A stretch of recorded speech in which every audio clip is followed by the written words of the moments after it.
예. 휴가 잘 보내고 계세요? 휴가가 아닌 분도 계시나요? 예. 이렇게 예배드리러 나오신 여러분, 휴가 기간인데도요, 너무 감사하고 귀하다 생각이 되어집니다. 누군가 그랬다고 그러죠. 지구 종말이 와도 나는 내일 뭘 심는다? 사과나무 심는다. 근데 우리는 내일 지구 종말이 와도 나는 예배를 드린다. 그렇죠? 하나님은 신령과 진정으로 예배하는 자를 찾으시죠. 오늘도 여러분 특별한 은혜가 있었으면 좋겠습니다. 그런데 안타깝게도 그 주제가 이 앞에 이어서 심판에 대한 메시지입니다. 그런데 어떻게 보면 여러분, 우리가 이 세상에 태어나서 결국은 죽는다는 사실을 아는 것도 큰 교훈이고, 근데 한 번 죽는 것은 정하신 것이지만 그 후에는 심판이 있다는 것이죠. 이 사실을 정말 성경을 통해서 너무나 구체적으로 우리가 그걸 깨닫고 이런 예언의 말씀이 어떻게 성취되어져 왔는가라는 것들을 인식하면서 그 내 마지막을 준비하는 그런 삶이 얼마나 소중한가라는 그런 분명한 생각을 갖게 되어집니다. 보다도 우리가 좀 더 이렇게 현세적인 신앙에서 벗어나서 내시 지향적인 그런 신앙이 되었으면 좋겠습니다. 아멘. 네. 이사야의 내용을 보면 12장까지는 이스라엘의 죄와 거기에 대한 심판의 메시지였습니다. 그리고 13장부터 23장까지는 이스라엘 주변의 열방에 대한 죄와 그 심판에 대한 메시지였죠. 그리고 24, 25, 26, 27장까지는 이제 전체 이 세계 종말에 대한, 그러니까 이사야의 묵시록과 같은 내용이 이사야 24, 25, 26, 27장이 되어지는 거예요. 그래서 우리가 성경을 보면 다니엘이 얘기했고 에스겔이 얘기했고 또 이사야가 얘기했으며, 특별히 또한 이렇게 이 스가랴가 얘기했고 또 사도 요한이 보았던 마지막 이 종말에 대한 내용이 다 동일하다는 사실입니다. 그 말은 뭘 의미할까요?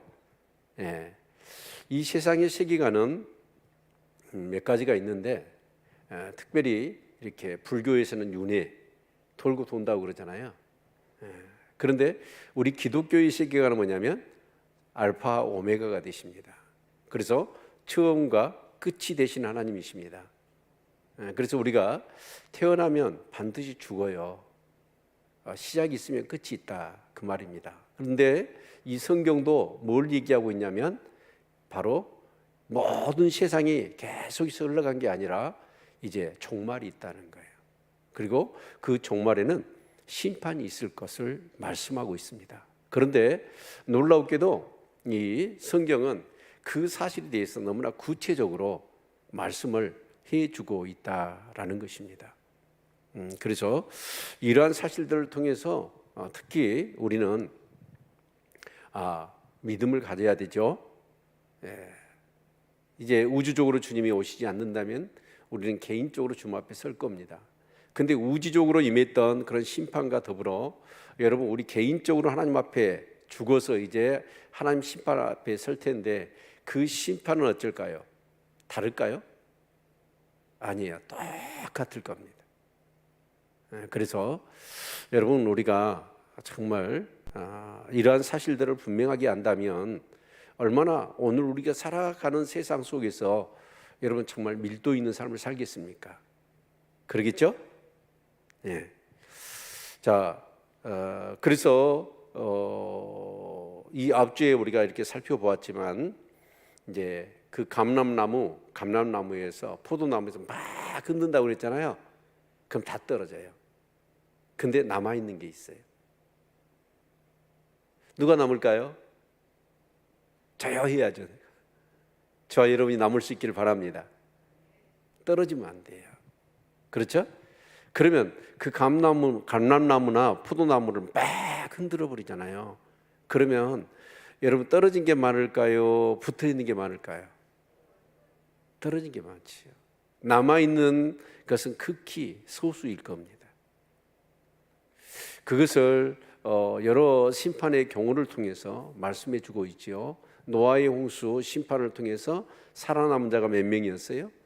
8명이었잖아요. 소돔과 고모라 성에 그런 지역적인 그런 심판이 이미 있을 때도 살아남은 자가 몇 명이었어요? 3명. 예, 롯의 부인은 소금 기둥 돼버렸고 그 사이들은 아예 나오지도 않았고 2딸만 데리고 나왔잖아요. 이 3사람만 살아남았어요. 이런 것을 우리가 생각해 본다면 여러분 정말 이렇게 이 마지막 시대에 끝까지 믿음을 지키는 사람들, 그리고 또 구원받은 사람이 결코 많지 않다라고 저는 생각합니다.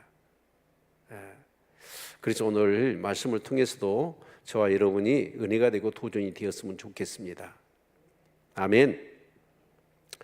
자, 이제 오늘 본문의 말씀은 좀 더 구체적으로 그 심판, 종말에 대한 심판에 대해서 말씀하고 있는데 14절을 같이 한번 읽어볼까요? 14절 같이 읽습니다. 시작. 머리가 소리를 높여 부를 것이며 여호와의 이음을 인하여 바다에서부터 크게 외치리니 그러므로 너희가 동방에서 여호와를 영화롭게 하며 바다 모든 섬에서 이스라엘 하나님 여호와의 이름을 영화롭게 할 것이라. 땅 끝에서부터 노래하는 소리가 우리에게 들리기를 의로우신 자에게 영광을 돌리시하도다. 그러나 나는 이르기를 나는 세잔하였고 나는 세잔하였으니 네게 하가 있도다. 계율자가 계율을 행하도다. 계율자가 심히 계율을 행하도다 하였도다. 지금 이 얘기가 뭐냐면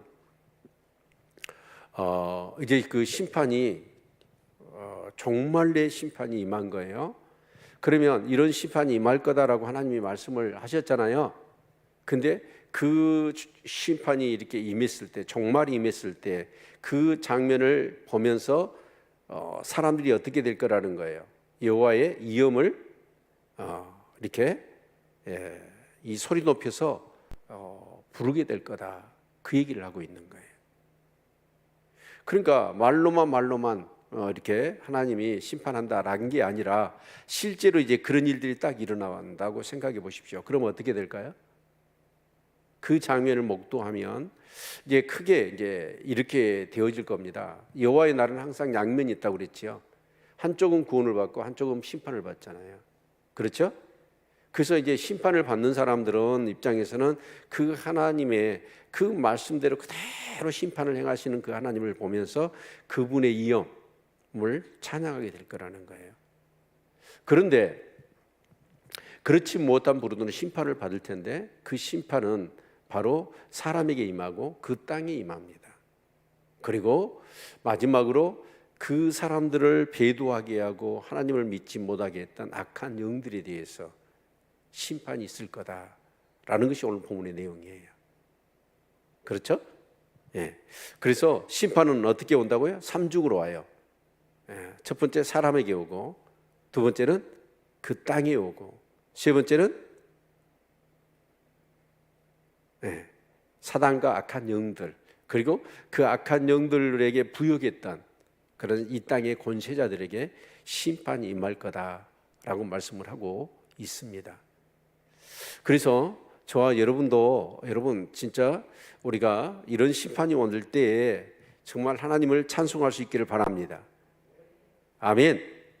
이제 그런 날이 우리의 살아가는 동안에는 안 온다면 우리는 개인적인 이렇게 심판, 그러니까 히브리서 이 11장에 보니까 믿음의 사람들이 나오잖아요. 근데 그 믿음의 사람들은 언제가 가장 인생 가운데서 빛났냐면 마지막 때가 빛났어요. 죽을 때가. 그랬죠? 죽을 때에 변절치 않고 자기 죽음을 다해서 순교하면서 믿음을 지킨 사람들. 그러니까 여러분 정말 우리가 우주적으로 주님이 강림하셔서 이런 심판들이 대대적으로 이루어질 때도 정말 하나님 말씀대로 심판하신 그 하나님을 우리가 찬양해야 되겠지만, 개인적으로 우리가 이제 믿음을 지키고 선한 싸움을 싸우고 달려갈 길을 다 달려간 다음에 우리의 숨을 거두면서 마지막 숨을 거두면서 정말 그 하나님을 찬송하고 하늘문이 열리네 그런 찬양을 할 수 있기를 바랍니다. 근데 그게 결코 쉬운 게 아니에요. 하나님의 은혜 없이는 되어지지 않지요. 그런데 그 여호와의 이름이라는 게 정말 어마어마한, 우리 그렇잖아요. 이제 이렇게 그 지구 종말에 대한 영화들이 많잖아요. 그렇죠? 그런 종말에 대한 영화를 많이 만들었어요. 어떤 경우는 이제 원자폭탄을 통해서 이 세상이 완전히 폐해가 되어지는 그런 면, 어떤 경우는 물을 통해서, 어떤 경우는 이제 불을 통해서 막 이렇게 지진이랄지, 아니면 완전히 지구가 냉각돼 가지고 얼음으로 뒤덮여 가지고 뭐 이런 식으로 이렇게 많은 지구 종말에 대한 영화를 만들어내지 않았습니까? 그런데 그런 것들이 실제적으로 이제 자연적인 것이 아니라 여러분 하나님의 말씀하신 대로 그 심판이 그대로 일어나는 것을 목도하게 되어지면 어떨까요? 사람들이 와, 하나님은 불의하지 않고 공의로우시구나, 그러면서 그 하나님의 전지와 전능하심을 그렇게 노래하게 될 거라는 거예요. 그러겠죠? 네. 아직 감이 안 오시는가 봐. 저는요, 오전에도 이렇게 말씀 준비하면서 이렇게 남학에서 설교하면서 이 말씀을 또 깊이 이렇게 기도하면서 봤지요. 또 오후에 또 저녁에 이렇게 말씀을 준비하면서 또 이렇게 보니까 저는요 너무 생생하거든요. 그래서 여러분의 어떤 마음의 상태하고 제 마음의 상태는 완전히 다를 것 같아요. 제일 좋은 방법은 오늘 이렇게 주실 말씀이 뭘까 하고 본문을 읽고 이렇게 기도하고 이렇게 이 예배에 참여하면 좋겠지요. 그러죠? 네. 아무튼 이제 이 바다는 세계를 얘기합니다. 세계에서부터 크게 이제 이렇게 구원받은 사람들이 하나님의 말씀대로 그대로 심판하시는 그 신실하시고 그 정말 전능하신 하나님을 그렇게 찬양하게 될 거다. 그러면서 15절에 그러므로 너희가 동방에서 여호와를 영화롭게 하며 바다 모든 섬에서 이스라엘 하나님 여호와의 이름을 영화롭게 할 것이라. 여기서 이 동방은 뭐냐면 바로 오로라 그러잖아요. 빛을. 그러니까 이제 이 동방이란 말은 뭐냐면 이 태양을 얘기해, 태양 빛을. 그러니까 이제 이스라엘의 동방이 뭐 어디겠어요? 모압이나 암몬이나 또 저기 바벨론, 페르시아 뭐 그쪽에서 쭉. 그런데 이게 뭐냐면 땅 끝을 얘기해요. 그러니까 이미 이제 이 복음이 편만하게 이 세상 가운데 증거가 되어진 겁니다. 그래서 그런 증거가 되어지는 가운데서 정말 그런 한난의 날을 통과하고 믿음을 지키고 그렇게 구원받은 사람들이 저기서부터 뭐예요? 동방에서부터 여호와를 영화롭게 하며 바다 모든 섬에서 이스라엘의 하나님 여호와의 이름을 영화롭게 할 것이라. 여기서 이스라엘의 하나님 여호와를 영화롭게 할 것이다 라는 말은 이 사람들이 뭐예요? 이스라엘 사람이에요? 아니라 이스라엘 사람이 아니에요? 이스라엘 사람이 아니라는 얘기잖아요. 그러니까 이스라엘 사람이 아닌데 이 복음을 받고 주님을 영접하고 믿음을 지켰던 많은 이방 사람들이 이제 그 심판의 날에 남은 자들, 믿음을 지킨 자들이 하나님을 찬양하게 될 거다.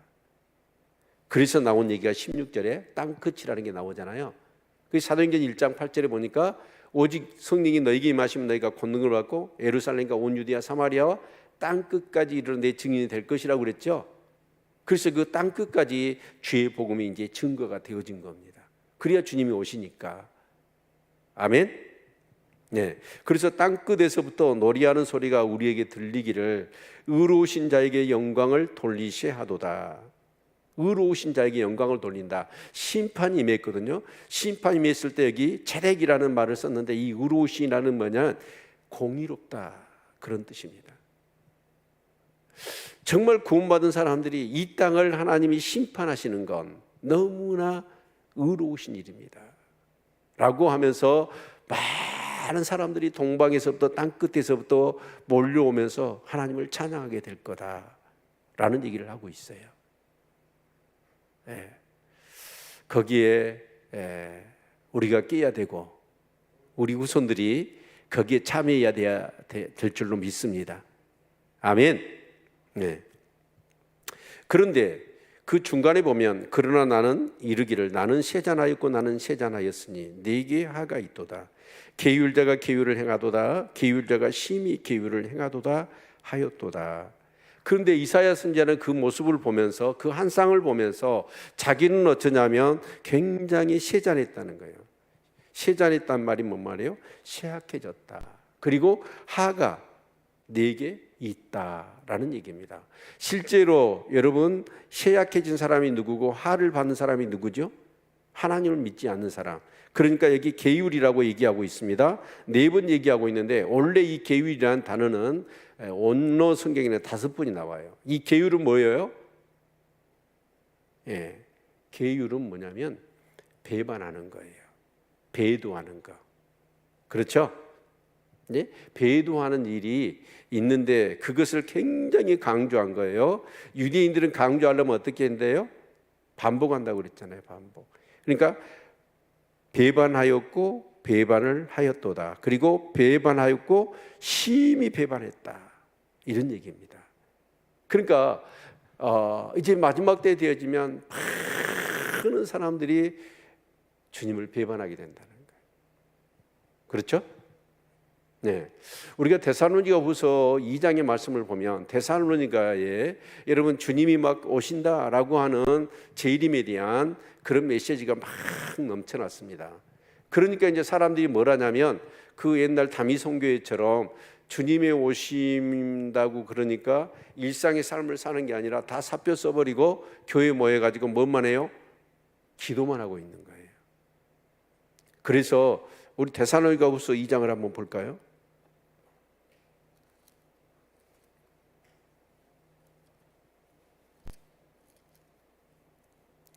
2장, 데살로니가후서 2장 같이 한번 보십니다.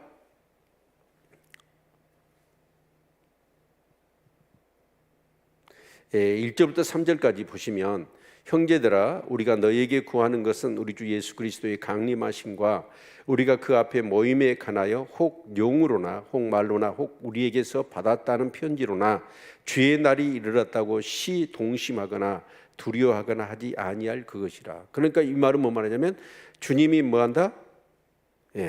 주의 날, 주님이 재림하시는 날이 이제 언제다 라고 하는 얘기들을 막 한단 말이에요.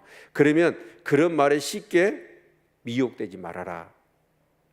그러면서 3절 같이 한번 읽겠습니다. 시작.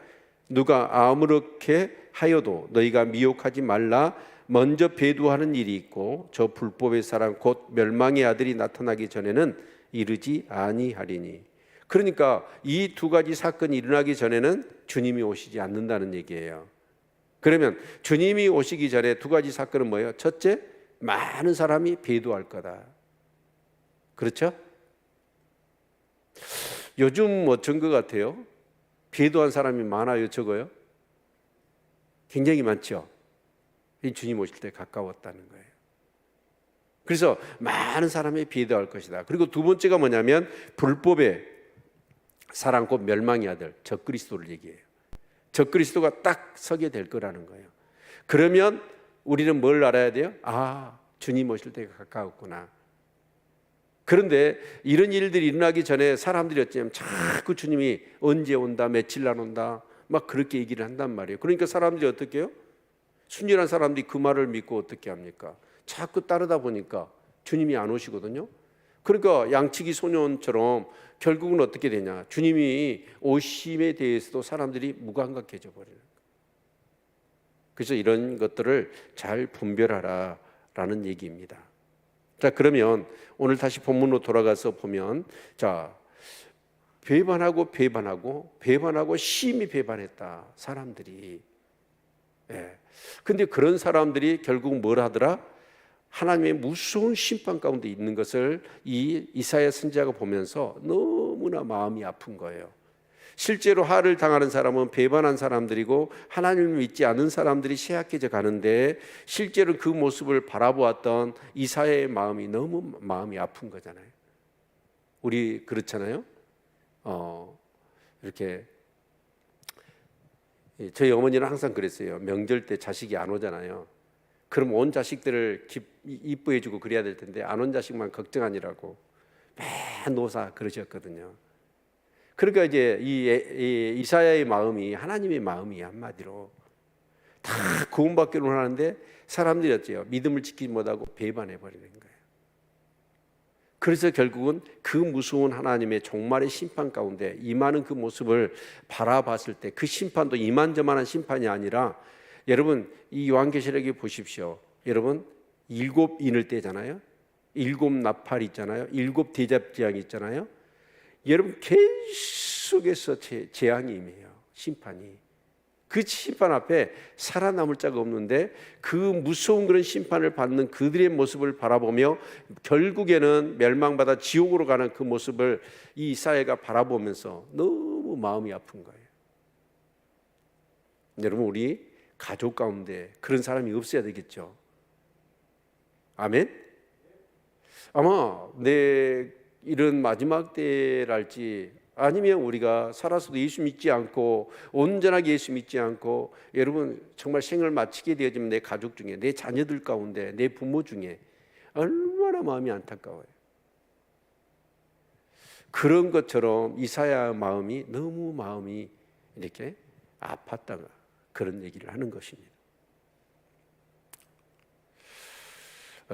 여러분 왜 비도를 할까요? 우리도 히스기야에서의 말씀을 살펴보았잖아요.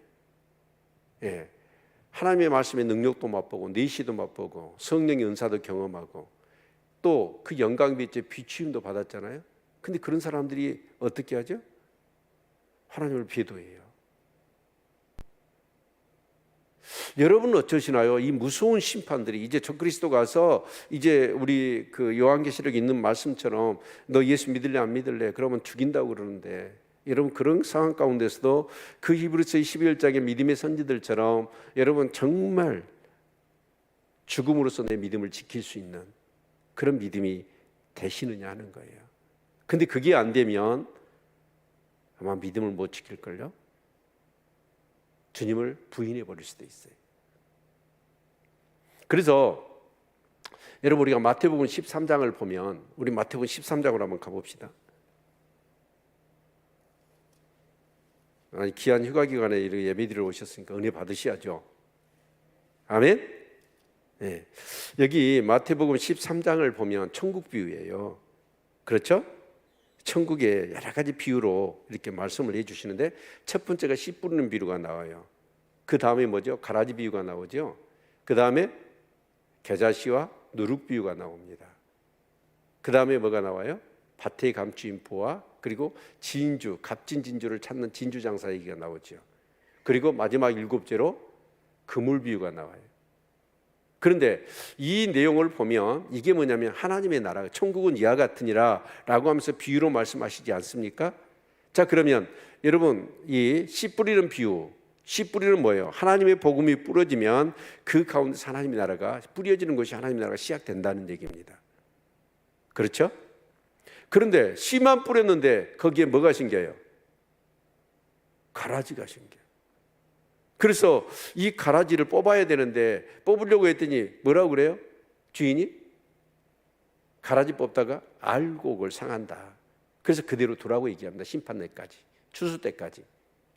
여러분 저는 옛날에 피를 뽑아봤어요. 벼에 피를 뽑아보면 여러분 이 벼가 딱 있고요, 이 벼가 이렇게 딱 뿌리를 받고 있잖아요. 그러면 피도 어째요? 그 겉으로는 구분이 안 됩니다. 벼하고 피하고. 그런데 그 줄기를 보면 하얀 윤기가 나요. 벼는 윤기가 없는데. 근데 잘 구분을 몰라요. 언뜻 보면. 그런데요, 이 피가요, 이 벼에 어떻게 여러분이 있냐면 벼에 뿌리가 얽혀 있습니다. 뽑아봤어요? 안 뽑아봤어요? 안 뽑아봤지요. 그러니까 이 말을 이해를 못해요. 저는 피를 뽑아봤어요. 피를 뽑아보면 어쩌냐면 이 벼에 벼하고 피가 같이 섞여 있어요. 그래서 피를 뽑으려면 뭘 뽑아요? 알곡을 뽑아야 돼. 그러니까 가만둬라 라고 얘기를 하시잖아요. 그런데 결국은 이 가라지들이 교회 안에 몇 프로나 있을 것 같아요? 일반적으로 그렇게 얘기합니다. 교회에 알곡이 한 20% 있고요, 가라지가 20%가 있고 60%는 뭐냐면 어중이 또중이가 있어요. 그런데 이 가라지는 뭐냐면 불법을 행하고, 그러면서 이 가라지는 뭘 하냐면 알곡이 자라지 못하도록, 온전히 믿음으로 성장해서 정말 열매를 맺지 못하도록 그 역할을 가라지가 하거든요. 그러니까 가라지는 누가, 하나님이 심은 게 아니잖아요. 누가 심었어요? 마귀가 가서 심었잖아요. 그래서 교회 안에서 불법을 행하면서 자꾸 다른 사람을 넘어지게 해요. 그런 사람이 교회 안에 있어요. 여러분 잘 분별할 수 있기를 바랍니다. 네. 자, 그리고 나서 뭐냐면 겨자씨 비유가 있고 누룩 비유가 있거든요. 그래서 하나님의 나라는 어쩌냐? 이제 성장해 간다는 거예요. 그 겨자씨가 작은 건데 그것이 자라가지고 결국은 새들이 와서 깃들 정도로 이제 하나님의 나라는 성장해 간다라는 얘기고, 누룩 비유도 마찬가지죠. 작은 누룩막이 이렇게 서마를 부풀게 하잖아요. 이런 밀가루 서마를. 그러듯이 여러분 이런 하나님의 나라가 이렇게 자라날 것을 말씀하고 있는 것입니다. 그런데 이제 몇 번째죠? 밭에 감추인 보화. 이 밭에 감추인 보화는 뭐냐면 어떤 내용이냐? 이 사람은 보화를 찾으려는 게 아니에요. 그냥 밭에서 이렇게 일하다가 덜컹 해가지고 파봤더니 거기에 뭐가 있었어요? 보물 상자가 있었어. 그러니까 이 사람이 어떻게 하냐면 그 보물의 가치를, 보물을 발견하고 나서는 자기의 재산을 전부 팔아가지고 그 밭을 산 거예요. 이건 뭘 의미하냐면 이제 우리가 복음의 진리를 이 사람은 찾는 게 아니에요. 관심도 잘 없었어. 근데 우연하게 이 복음을 가치를 깨닫게 되어진 거예요. 근데 중요한 건 뭐냐면 이 사람은 그 복음의 가치를 깨닫고 자기 전부를 팔았다는 거예요. 아멘. 그러니까 예수 복음을, 예수를 만나고 예수를 통해서 이 놀라운 엄청난, 우리가 히브리서를 우리가 묵상해 보았지만 그 엄청난 제사함과 구원과 하나님의 자녀됨의 그 놀라운 영생의 축복을 받은 사람, 이 사람은 뭐냐면 예수보다도 더 귀한 것이 우리에게는 없어야 돼요. 그리고 진주 장사에게는, 이 사람은 진주를 찾아요. 진주를 찾아서 세계 곳곳을 다 다녔어. 다 다녔는데 어쩌냐면 이 사람은 불교도 가보고, 저기 공자도 찾아보고, 석가모니, 거기 불교가 석가모니고, 어째요? 이슬람도 가보고 다 해서 진짜 궁극적인 진리, 그것이 뭔가를 다 살폈어요. 근데 발견하지 못하다가 마지막에 값진 진주를 발견했어. 바로 예수 그리스도의 복음을, 그 진리를 발견하게 된 거예요. 그러자 이 사람은 어떻게 했습니까? 이 사람 역시도 자기 소유를 다 팔아서 그걸 산 거예요. 그러니까 밭에 감추인 보화나 진주 장사의 가장 핵심적인 내용이 뭐죠? 우연히 발견했든지 아니면 찾다가 발견했든지 간에 여러분 그것을 발견한 사람은, 이제 그 예수를 발견한 사람은 예수보다도 더 귀한 것이 없는 거예요. 다 팔아서 그걸 샀으니까. 그런 사람은 어떻게 될까요? 절대로 배도할 수 없습니다. 그런데 예수를 믿어도 예수보다도 더 가치 있는 것이 내게 있다면 그것이 돈일 수도 있겠고 그것이 내 생명일 수도 있어요. 그런데 예수보다도 나 죽인다는데, 여러분 매매를 못하게 하는데, 여러분 그러면 어쩔까요? 여러분 그런 사람은 여러분 예수를 부인할 수밖에 없지요. 그런데 자기 생명보다도 예수가 귀해요. 나에게 있는 어떤 것보다도 예수가 귀한다는 사실을 정말 경험한 사람들은 어쩌냐면 주님을 부인할 수가 없어요. 그런데 여러분 예수를 믿어도, 교회를 다녀도 여러분 예수가 궁극적인 목적이 아니라 그 예수를 통해서 나의 어떤 것을 도모하려고 했다면, 그런 생각이 있다고 한다면 그 사람은 결국은 배도하게 되어 있습니다. 여러분 어떠세요? 근데 마지막 그물 비유가 있지요. 그러면 이제 갈릴리 바다에 쌍끌이 이렇게 두 배가 그물을 가지고 쫙 해가지고, 여러분 갈릴리 바다에는 오중이 한 50가지가 된대요. 50가지가 되어지는데 네 개의 말씀을 보면 그 생선들 중에서 이런 부정한 것이 있고 정한 것이 있잖아요. 그렇죠? 그래서 결국은 뭐냐면 마지막 그물 비유는 이제 그물을 딱 올려요. 그래가지고 생선 중에서 정한 것과 부정한 것을 구분해서 추려해요. 바로 마찬가지입니다. 이제 우리가 마지막 하나님 나라에 들어갈 때는 어떻게 하냐? 그 쌍끌이 그물로 해가지고 해서 결국 진짜 알곡과 가라지를 추려내는 거. 그렇게 해서 하나님의 나라가 이루어질 것을 말씀하고 있는 것입니다. 그러니까 여기 많은 사람들이 이렇게 5번이나 배도했다는 얘기를 여러분 쓴 이유가 뭘까요? 그렇게 많다는 거예요, 사람들이.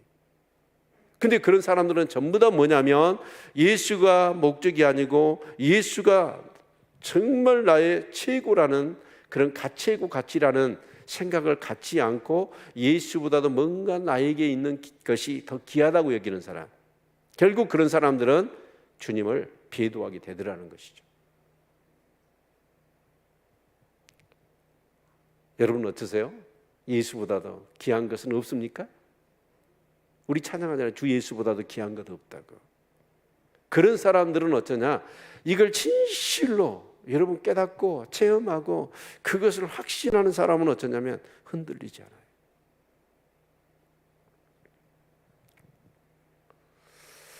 예, 우리 다시 본문으로 돌아갑시다. 네. 그래서 이 배반하는 자가 정말 그렇게 심판을 받는 그 모습을 보면서 이사야는 너무 마음이 아팠던 거예요. 그래서 이제 17절 같이 보면 땅의 검이나 두려움과 함정과 올무가 내게 임하였나니 두려운 소리를 인하여 도망하는 자는 함정에 빠지겠고 함정 속에서 올라오는 자는 올무에 걸리리니 이는 이에 있는 문이 열리고 땅의 기초가 진동함이라. 결국 이제 땅의 거민들이 어떻게 되냐? 심판을 받는다라는 것이죠. 예. 그런데 그 심판이 뭐냐면 두려움과 함정과 올무가 내게 임하였나니 두려운 소리를 인하여 도망하는 자는 함정에 빠지겠고 함정 속에 올라오는 자는 올무에 걸리리니 이는 위에 있는 문이 열리고 땅의 기초가 진동함이라. 여러분 결국 그 두려움 또 함정 그 다음에 올무, 그래서 거기서 간신히 살아남은 사람이 있어요. 그런데 그 다음에 또 살아남아요. 근데 그 다음에는 결국은 살아남지 못하더라. 결국 심판을 피해갈 수 없다라는 것이죠. 그래서 우리가 요한계시록의 내용을 읽어보면 여러분 첫째 인을 떼니까 흰말이 나오잖아요. 흰말은 적그리스도입니다. 여러분 두 번째 인을 뗐더니 그 인을 누가 떼지요? 사도 요한이 하늘에 올라가서 두루마리를 주는데 그것을 떼야 하나님이 앞으로 될 일들을 보여주실 건데 뗄 사람이 없는 거예요. 그래서 사도 요한이 펑펑 울잖아요. 그때 누가 떼든가요? 하나님 보좌 우편에 계신 어린 양 예수가 그 인을 뗍니다. 그렇죠?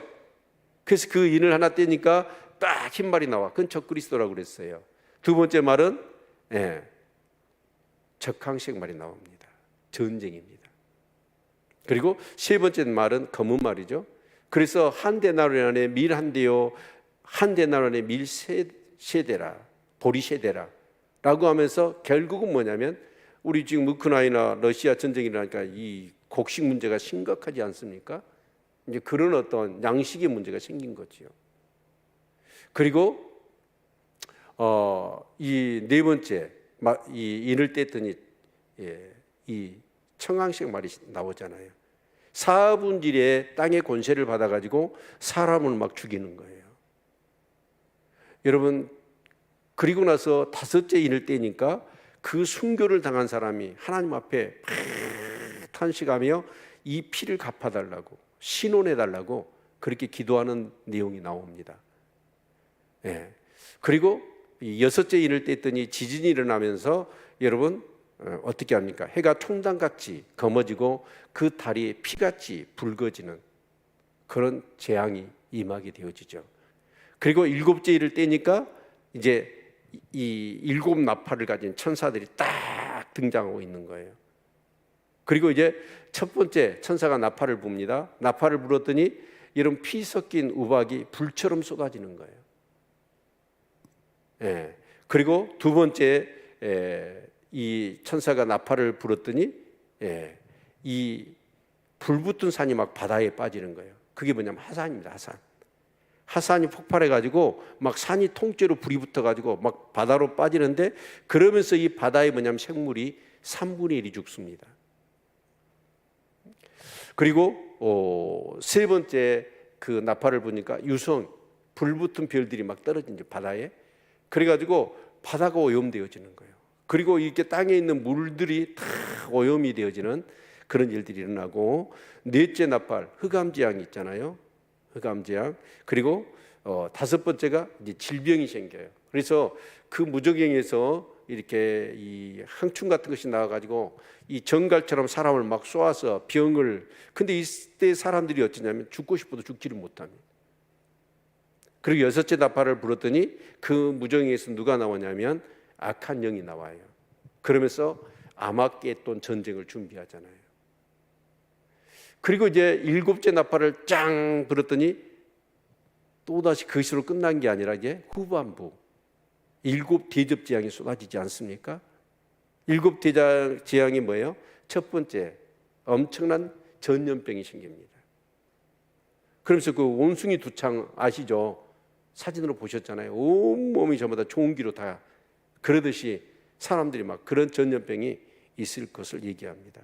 그리고 두 번째 대접재앙 가운데 이제 이 바닷물이 전부 다 피로 변해가지고 바다 생물이 다 죽어버립니다. 그리고 세 번째, 강가물에 또 피가 전부 다 가득해가지고 결국은 이 육지에 있는 생물들이 다 이렇게 물이 있는 생물들이 죽게 되지요. 그리고 넷째 대접이 쏟아졌더니 해가 권세를 받아가지고 사람들을 어떻게 하냐면 막 해가 뜨거워져가지고 사람을 막 태워 죽이는 거예요. 이런 일이 있을 것을 얘기하고 있고, 그리고 다섯 번째 대접 재앙이 오니까 짐승이 양다에 쏟으니까 그 나라가 어두워지는 흑암 재앙이 다시 있게 되어지죠. 그리고 여섯 번째 대접 재앙이 쏟아지니까 큰 유브라데 강에 이 강물이 말라버려요. 싹 말라버립니다. 그리고 이제 7절에 보면 공중에 큰 음성이 성전에서 부하로부터 와서 지진, 막 섬이 다 없어져 버리고 정말 이 지구가 완전히 다 깨져 버리는 그런 일들이 일어날 것을 말씀하고 있거든요. 여러분 생각해 보세요. 이런 일들이 내 눈앞에서 지금 세계 가운데 이루어지고 있어요. 어떻게 여러분 그때 어떤 행동을 하시겠어요? 내가 정말 구원받은 사람이라면 그런 사람은 이런 장면을 보면서 어째요? 하나님을, 그 이엄을 찬양한다는 거예요. 그러나 여러분 그 배반했고 하나님을 믿지 않았던 사람들은 어쩌냐? 그 두려움 가운데서 구원을 할 수는 있지만 함정에 빠지고 함정에 빠져서 버릇이 살아남았어요. 지진이 막 일어나고 그것을 어떻게 피해 다니고 막 이 유성이 쏟아지면서 그래서 그 피해 다녔어요. 근데 결국은 뭐 어쩌냐면 한 사람도 그 하나님의 심판을 피해가지 못하더라 라는 얘기입니다.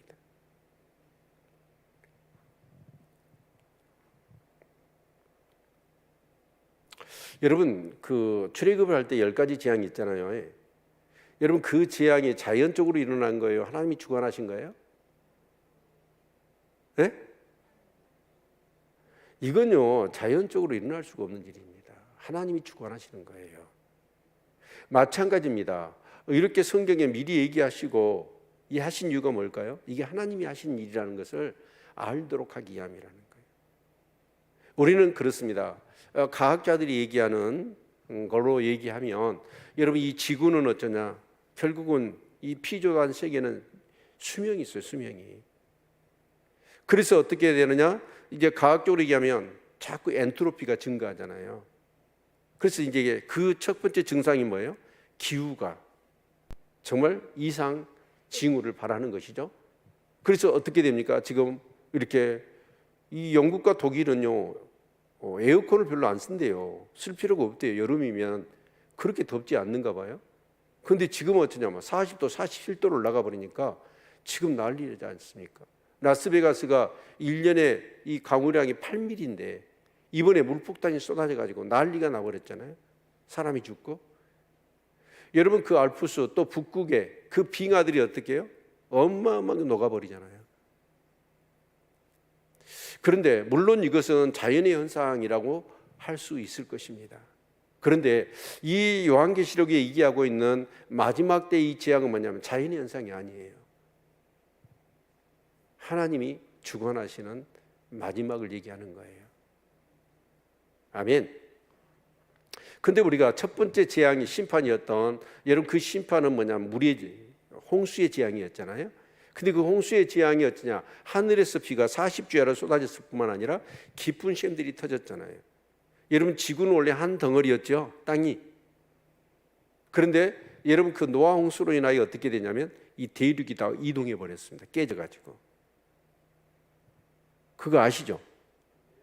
네. 그러듯이 그런 어떤 엄청난 심판이 있듯이, 그런데 여러분 두 번째 이 종말에서는 어쩌냐면 그것과는 비교도 안 된답니다. 이런 무시무시한 일들이 일어날 것을 말씀을 하고 있는 것이죠. 그래서 첫 번째는 그 배도했던, 하나님을 믿지 않았던 사람들이 먼저 심판을 당할 것을 말씀하고 있고, 두 번째는 뭐냐면 땅입니다. 땅. 그래서 19절 볼까요? 19절 20절 같이 한번 읽겠습니다. 시작. 땅이 깨어지고 깨어지며 땅이 갈라지고 땅이 흔들리고 흔들리며 땅이 취한 자같이 비틀비틀하며 침망같이 흔들리며 그 위에 제약이 중함으로 떨어지고 다시 일지 못하리라. 땅이 뭐한대요? 깨지고 깨지고 갈라지고 땅이 흔들리고 흔들리며 땅이 취한 자같이 비틀비틀한다. 그 말이 뭔 말일까요? 이 술 먹은 사람들을 보면 어때요? 술 먹은 사람이 그런 얘기를 해요. 전봇대 가서 부딪혔다고 그러더라고요. 전봇대가 부딪혔어요? 자기가 부딪혔어요? 자기가 부딪힌 거예요. 자기가 갈팡질팡 하는 건데, 여기서 이 침망이라는 게 뭐냐면 나무와 나무 사이에 이렇게 그물로 해먹을 얘기예요. 해먹. 그러면 우리가 이렇게 그 여름에 이제 휴가 가가지고 나무에다 해먹을 설치하잖아요. 그리고 그 안에서 흔들흔들 하면서 어째요? 우리가 쉬고 졸기도 하고 그렇잖아요. 그거와 같이 지구가 어떻게 해요? 깨지고 갈라지고 흔들거리면서 그렇게 될 거라는 얘기입니다. 그러니까 여러분 이제 마지막 때가 되면 이 지구나 이 세상은 남아나요, 안 남아나요? 안 남아나요. 다 무너질 거라는, 다 깨져버리고 더 이상의 이 사람이 살 수 없는 이런 세상이 되어진다라는 거예요. 그리고 나서 뭐가 임해요? 새하늘과 새 땅이 임할 줄로 믿습니다. 아멘. 그래서 이 세상을 뭐라고 그래요? 우리는 장망성이라고 얘기해요. 장망성이란 말이 뭔 말이에요? 장차 망할 성이라는 얘기예요. 이 세상은 장망성과 같은, 옛날 사람들은, 우리 믿음의 선배들은 참 그 얘기를 많이 했습니다. 장망성 같은 이 세상, 장차 망할 정말 성과 같은 이 세상이라는 거예요. 그래서 이 세상에다 뭘 쌓아놓고 이 세상을 위해서 살지 말자라는 거였잖아요. 이 세상은 다 무너질 거니까. 근데 오늘 우리가 레위기서의 말씀을 봤더니 뭐라고 얘기하죠? 18장, 19장의 내용을 봤더니 뭐예요? 땅을 더럽히지 말고 너희 스스로를 더럽히지 말아라. 근데 땅이 가증하여 너희를 토하여 내칠 거다라는 말씀을 주고 계시죠. 사람이 범죄하면 그 범죄로 인하여 땅도 더럽혀지는 거예요. 그래서 하나님은 어떻게 하냐? 그 사람을 이렇게 심판하실 뿐만 아니라 땅도 심판하시는 거예요. 그래서 아담과 하와가 범죄함으로 땅이 저주를 받아 가시와 엉겅퀴를 내지 않습니까? 그리고 이스라엘 백성들도 그 창세기 15장 16절의 말씀을 보면 이합적으로 읽었잖아요. 아모리 족속의 제약이 아직 가정치 아니하였으므로 너희가 이방에서 430년 동안 객이 되고 그들을 섬기게 될 거다. 그리고 나중에 너희들이 이 땅에 그 아모리 족속의 제약이 가능하면, 그 가능이라는 게 뭐죠?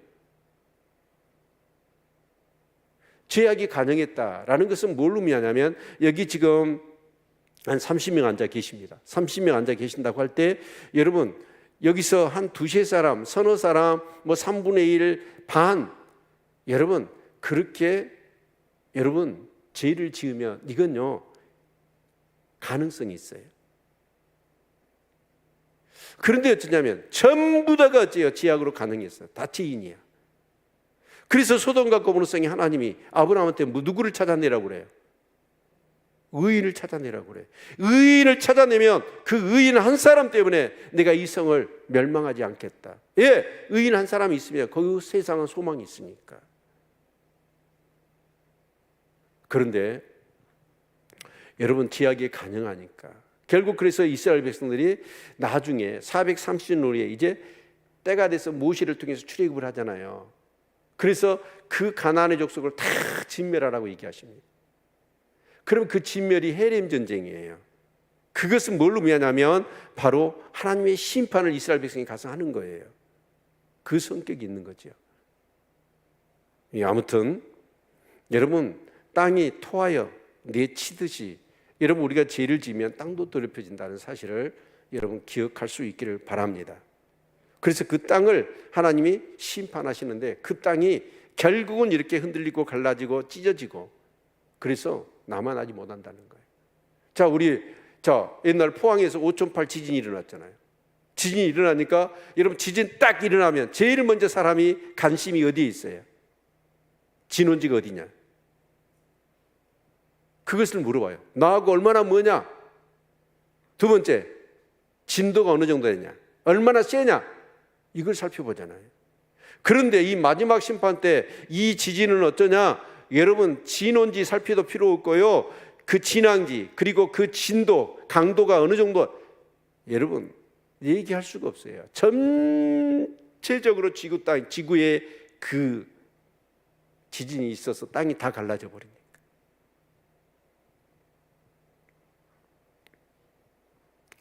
그리고 21절 같이 볼까요? 그날에 여호와께서 높은 데서 높은 군대를 벌하시며 땅에서 땅의 왕들을 벌하시리니 그날에 이제 주님이 강림하셔서 심판하는 그날에 여러분 높은 데서 높은 군대를 벌하신다. 여기서 높은 데서 높은 군대가 뭐예요? 그 사단과 사단 이하에 있는 악한 영들에 대한 거예요. 그래서 우리가 우리의 싸움은 혈과 육에 대한 것이 아니요 정사 권세와 이 어둠의 세상 주관자들과 하늘에 있는 악한 영들에 대함이라. 아멘. 그래서 그 사단과 그 악한 영들, 사람들을 죄짓게 하고 하나님을 대적케 하고 하나님을 불신하고 불순종하게 했던 그 악한 영들에 대해서 하나님이 심판하시겠다라고 말씀하고 또 땅에서 땅의 왕들을 벌하신다. 결국은 이 적그리스도가 등장하면서 여러분 적그리스도는 누구냐면 아마 세상에서 가장 사람들이 추앙할 만한 인격과 여러분 성품과 그런 실력을 겸비한 본시 있는 자일 겁니다. 그러니까 여러분 그런 사람, 그런 어떤 이 권세자 앞에 이제 밑보이면 안 되잖아요. 우리도 지금 세상이 그렇잖아요. 중국하고 미국하고 여러분 패권 싸움 하지 않습니까? 지금까지 세계 역사를 보면 1차 세계대전, 2차 세계대전 그 역사를 봐보십시오. 패권 싸움이에요. 그런데 마지막 때는 어쩌냐? 적그리스도가 딱 패권을 잡아. 그리고 말 안 들으면 어떻게 해요? 다 쳐 죽이는 거예요. 그러니까 어째요? 거기에 부역을 할 수밖에 없잖아요. 그런 땅의 왕들, 그런 사람들, 그래서 정말 하나님의 백성들을 핍박하고 함께 못된 짓을 했던 그 땅의 임금들을 하나님이 심판하실 것이다 라는 얘기죠. 여기서 이 벌한다는 얘기가 뭐냐면 카운팅한다는 뜻이에요. 계산한다는 뜻입니다. 그리고 22절에 그들이 제수가 깊은 옥에 모임같이 모임을 잇고 옥에 갇혔다가 옛날 후에 형벌을 받을 것이라. 이제 무정이 갇히게 되어지는 거죠. 그 악한 영들을. 그런데 그들이 어째요? 잠시 풀려납니다. 그리고 다시 이제 형벌을 받는다. 이 형벌은 지옥 형벌이겠죠. 그래서 천년왕국이 생기는 거잖아요. 그러면서 23절 같이 한번 읽겠습니다. 마지막, 자 힘내시고 23절 크게 한번 읽을까? 시작. 그때 달이 무색하고 해가 부끄러워하리니 이는 만군의 여호와께서 시온산과 예루살렘에서 왕이 되시고 그 장로들 앞에서 영광을 나타내실 것임이니라. 이제 이 말씀 뭐냐면 새하늘과 새 땅 가운데 하나님의 영광, 하나님의 임재 그 사실을 묘사하고 있는 겁니다. 그런데 그때는 뭐냐? 달이 무색하고 해가 부끄러워할 것이다 라는 얘기입니다. 지금까지는 이 세상에 여러분 그 강명, 낮은 해가 주관했고 밤은 달이 주관했거든요. 그래서 서로 정말 이 세상에 모든 것들을 비추는 빛으로 추앙을 어떻게 보면 해와 달이 받았던 거예요. 그런데 여러분 주의 영광 임재 가운데 새하늘과 새 땅에서 하나님의 영광이 임했더니 그 해와 달은 뭐예요? 무시해갈 정도다 라는 얘기입니다. 이것을 어떻게 비유를 할까요? 이제 옛날에 이렇게 딱 전기가 가버려요. 그럼 캄캄해 버리잖아요. 그럼 뭘 켜요? 촛불을 켜거든요. 그럼 촛불 켜면 그래도 이 빛보다는 받지 못하지만 어째요? 촛불 켜면 그래도 책도 읽고 뭐 이렇게 분별을 하면서 뭐 행동할 수 있잖아요. 근데 갑자기 어째요? 딱 전기불이 딱 들어오면 어째요? 촛불이 어떻게 보여요? 어이구 아무것도 아니야. 그 빛은 바로 주의 영광의 그 광채 가운데 새하늘과 새 땅에 있게 되니까 옛날에 이렇게 밝게 빛났던 해와 달도 뭐예요? 창피할 정도로 무색하더라. 그 하나님 나라에 가야 되지 않겠어요? 아멘. 예. 여러분 이 사실이 여러분 그냥 어디 뭐 이렇게 만화책 얘기처럼 느껴지세요? 사실로 느껴지세요? 사실입니다. 이건 여호와의 말씀이에요. 여러분 오늘 메시지의 핵심이 뭐냐면 배반하는 거예요. 근데 그 감람나무를 흔들었더니 여러분 남은 자는 극히 소수입니다. 대부분의 사람들이 어쩌냐? 여러분 매매를 못하게 해요. 매매를 못하게 하면 어떻게 할까요? 먹고 살 수가 없잖아요. 우리 그 홈쇼핑에서 그러잖아요. 그걸 그 사람들이 뭐라고 그래요? 호스트라고 그런가요? 그런 사람이 막 하다가 이제 얼마 안 남아 시간 얼마 안 남았습니다. 그러면서 그 뭐 이렇게 매진입니다, 매진. 그러면 어때요? 그거 한참 보고 있다가 갑자기 내 똥줄이 타죠. 그러면서 어때요? 안 사면 큰일 날 것 같은 뭐 그런 생각이 들지 않나요? 그래갖고 일 저지르잖아요, 대부분. 네. 여러분 그러듯이 여러분 정말 어떻게 보면 마지막 때가 되어지면요 내 생명보다도 예수가 귀해야 돼요. 만약에 예수보다도 귀한 나의 뭔가가 있다면 그 사람은 그것 때문에 결국 뭐하냐면 예수님을 배반해요. 그리고 그런 사람은 이 사회가 볼 때 너무 세잔하고 안쓰럽고 안타깝고 여러분 그 꼴을 당한다라는 거예요. 그런데 여러분 지금 오늘 우리가 살아갈 때 오늘 레위기서의 말씀도 그러잖아요. 하나라도 범하면 너희가 끝쳐질 것이다. 이 말씀이 있더라고요. 그러니까 하나라도 주님보다 더 귀한 것이 있으면 그것 때문에 주님을 부인하게 될 거라는 거예요. 자, 한번 오늘 하나님 앞에 신앙 고백합시다. 나는 죽어도 예수가 나의 전부입니다. 라는 분 한번 손 한번 들어보실래요? 네. 네. 그래요. 정말 무슨 일이 있더라도 나를 죽인다 하더라도 예수를 배반하지 맙시다. 어떻게 해서 만난 예수입니까? 어떻게 해서 받은 은혜입니까? 여러분 그런데 어떻게 예수를 만난 사람이 그 놀라운 하나님의 은혜와 사랑을 받은 사람이 나 살겠다고 이 땅에서 살아봤자 몇 년 내 목숨 연명하겠다고 예수를 부인해요? 그럴 수는 없는 거지. 어떻게 보면 오늘 휴가 기간인데도 이렇게 예배 나오신 여러분한테 진짜 귀한 메시지라고 저는 생각이 되어집니다. 아멘?